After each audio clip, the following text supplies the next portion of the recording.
Godzilla Minus One is the latest Godzilla movie from the famous Japanese Toho studios. Now, these are the studios that made the original Godzilla movies over the years. And for a little bit of history about me and Godzilla movies, when I was a little kid, I would sit there on Saturday afternoons and watch Monster Theater and get to see all these classic monster movies that included Godzilla and others. So I've always been a fan of that franchise. So it's really cool to see when they started making some more Godzilla movies recently, with the Godzilla versus King Kong, King of the Monsters, etc., to get to see him on the big screen again. But it's a real special treat when Toho comes out with another version of Godzilla, and I think this may be the most recent one since Shin Godzilla. So I had to go see this after seeing the trailer because I thought it just looked great. And as a Godzilla fan, I got to go to the movies and see it. And what I was expecting was your typical Godzilla movie. He's the villain in this movie. I thought, okay, he's going to go in, he's going to wreck Japan, and they got to try to figure out how to deal with it. What I came away with was just a extremely heartwarming, well-written story about the characters that are dealing with the situation that takes place right after the end of World War II. And it's that story that really blew me away because you're introduced to the characters. They're well crafted, well developed. You understand where they're coming from. There's relationships that are made. You understand how the relationships are built. And again, all working towards the common goal with dealing with this disaster that's before them right now. Now, I'm not going to give any spoilers whatsoever, but I will say that when it comes to the human element of this story, it's about friendship. It's about love. It's about endurance. It's about the human spirit. It's about love of country. There are so many themes wrapped up into this, and you just get totally caught up and swept into this story when Godzilla is not even on the screen. And see, I wasn't really used to that because with the most recent American Godzilla movies, a lot of the complaints was, it's like, let's get by the human stuff. Let's see the monsters fight. I mean, for me, like in the last movie, when Millie Bobby Brown was dealing with the divorce of her parents, I was like... But in this one, when Godzilla's not on the screen, you are really captivated by the story that's going on because you want to see how these people are going to deal with this and the struggles that they have and their own personal struggles they're having to deal with post-World War II. And I was just not expecting something like that emotionally moved not only me, but my wife and son as we watched this movie. Now, aside from a really good story, let's talk about the big man himself, Godzilla. Godzilla was, and I don't use this term lightly, the most terrifying version of him I have ever seen. When he came on screen, it was extremely tense because we're used to kind of that anti-hero where he's, helping deal with the bad monsters that are trying to hurt humans.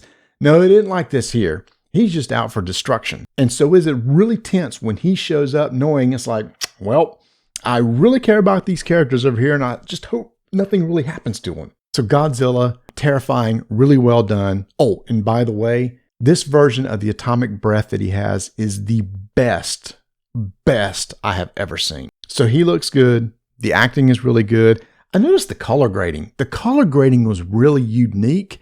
It almost had like an old 40s, 50s movies feel with the way it was graded. And depending on what the scene was, whether it was destruction or a sunny day and stuff, I don't know.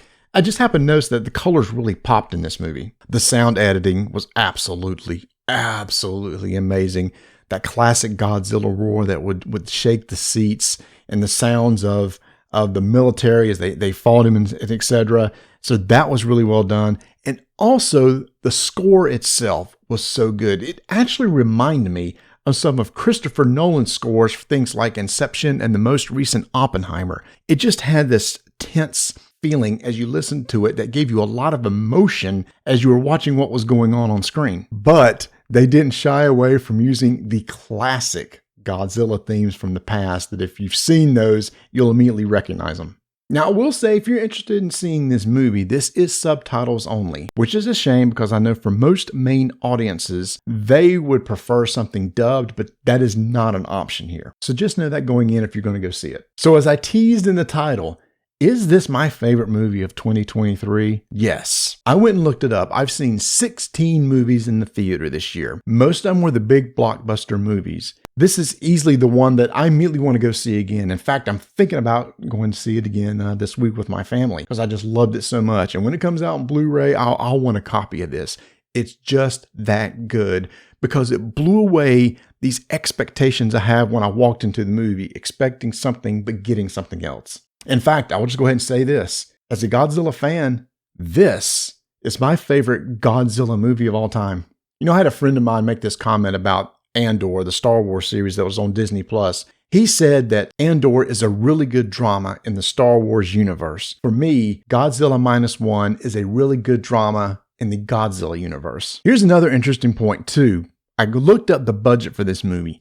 It's only $15 million. If you've watched any of my other videos, I like to see how much movies cost and how well it's going to do. And while this movie isn't going to break a ton of records, it only needs to make around $40 million or so worldwide in order to turn a profit, which is probably going to do, because as of opening weekend, worldwide, it's made $34 million, so it's almost there. And what's really nice is that in the U.S. domestic market, it was predicted to make around $8 million, but it was going to be around 11 when the final numbers came in, so it did better than expected, which means the word of mouth must be working because a lot of people really like this movie. Now, compare this to previous movies like the last movie I talked about, The Marvels, which cost $270 million. And as of right now, worldwide, it's going to make less than what it cost to even make, let alone turn a profit, which would have required around $700 million. And then other movies like Indiana Jones, which cost $300. We hear about all these multi-hundred-dollar, million-dollar movies that can't make it.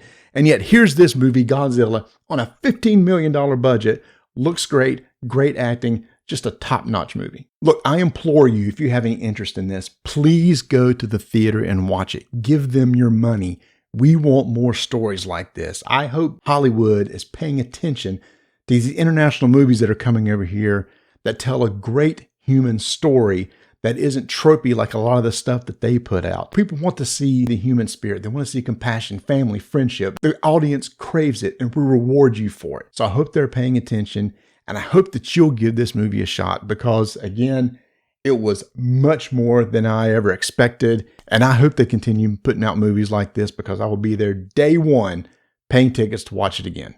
And in fact, the maker of the first Godzilla, Garth Edwards, came out and said he saw this movie and he said, it does deserve to be the best Godzilla movie of all time, and that says a lot right there. Let me ask you a question. What is your favorite Godzilla movie of all time? Let me know in the comments.